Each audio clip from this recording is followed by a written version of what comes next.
Imagine how you'd feel if you were all set to do a podcast show, everything was in place, and the host contacts you and says, I'm just not feeling the vibe.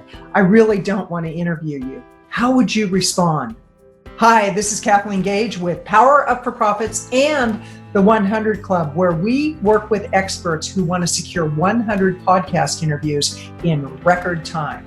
We do this with very specific strategies and systems that assure that when you do the footwork, you will get a great result. And just today, I had an interview set up and everything was going along, but I woke up this morning with this feeling that I just shouldn't be doing the interview. Something was amiss and I couldn't quite put my finger on it.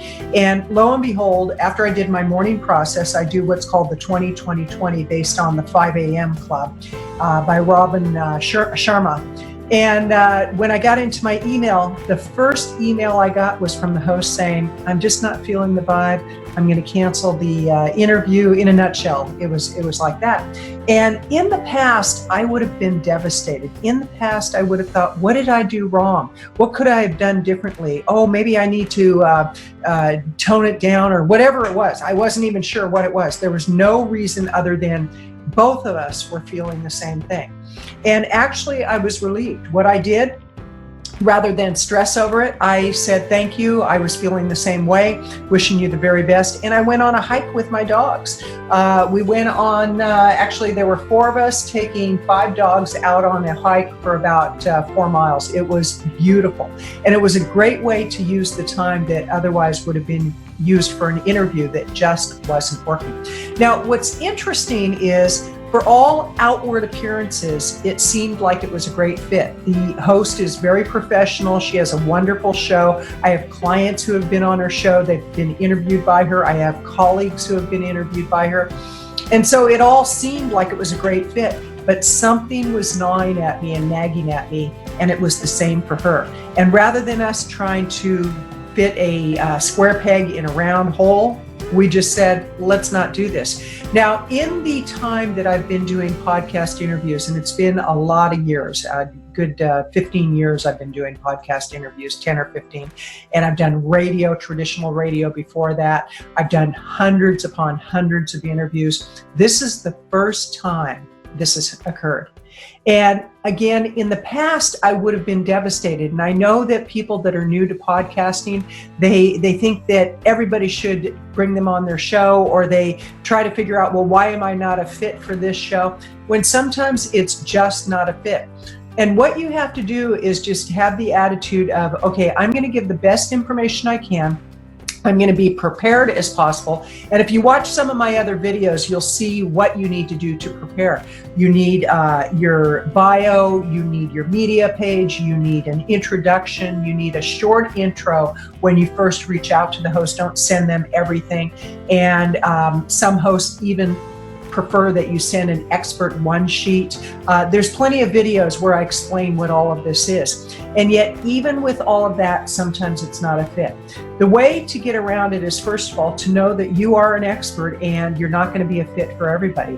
I have one client that we thought she was a perfect fit for a particular show. I mean, we're talking a perfect fit.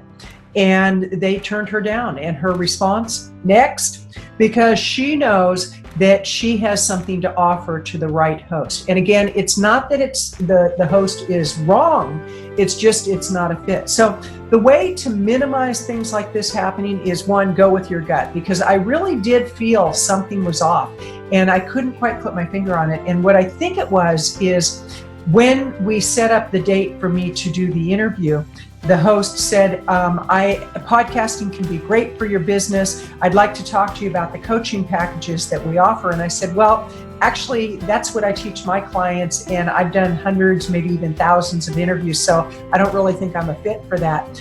And maybe she realized that I wasn't going to buy her coaching package. And that was the way that she introduced people into her coaching package. I don't know.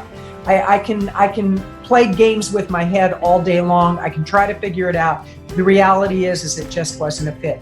So the point that I really want to make is, don't take things personally. Don't assume that just because somebody says no, there's something wrong with you. It just means that you're not a fit for their show. They're not a fit for you. If your gut, and you have to be really careful with this, because early on people tend to think that everything could go wrong, and everything has to be perfect, and it has to be the perfect show. And sometimes it can be as simple as one client I'm working with. He works with small businesses, and he actually teaches businesses how to set themselves up to be sold for the highest profit margin possible. And at first he was trying to find exact match shows for that, and then he finally realized any show that deals with small business, any show that deals with business could be a great starting point, because you never know who's listening to these programs. But again, don't take things personally. And really, when I woke up and I had this just feeling of it's not a good fit, I should have been the one to reach out and say, I don't feel that this is a good fit. Before I had the chance to do that, the host did it, which I really appreciated it.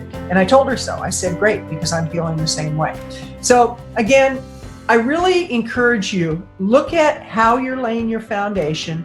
Listen to my other videos, because there's a lot of great information. And also, get my checklist. It's absolutely free. It's a 15-page document with a video training on not only what you need to do to prepare for great interviews, but how to find interviews. I've got some really, really rock solid information.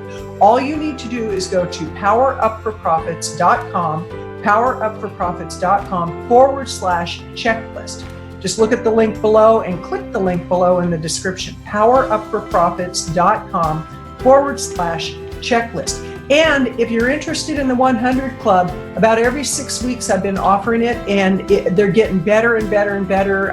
This group that we're working with right now, phenomenal. They're getting great results, and they're all doing the recommended footwork. So that's the big key right there. I'm looking for high performers, people that will do the work. I'm not looking for people that are just dipping their toe in the water. I'm looking for people who will fully immerse themselves in the process so that they can lay a really good foundation. They can really identify what are the best shows that they can reach out to. Who would they be a really good fit for? What audiences really want to hear their message? Because again, not everybody is a fit for you, and you're not a fit for everybody. All you need to do to get information on that, and if it makes sense to join in, is go to powerupforprofits.com/bootcamp. That's powerupforprofits.com/bootcamp. And the reason I have bootcamp at the end is it's a mastermind bootcamp. It's very intensive. It's 30 days of roll your sleeves up, get in, do the work, and you will get results. Again, this is Kathleen Gage wishing you a great day. Don't take things personally. It didn't ruin my day. If anything, it opened up time for me to go out on a walk and enjoy a beautiful hike out in the beautiful Central Oregon area. Absolutely amazing. Elijah Bristow Park is where we went.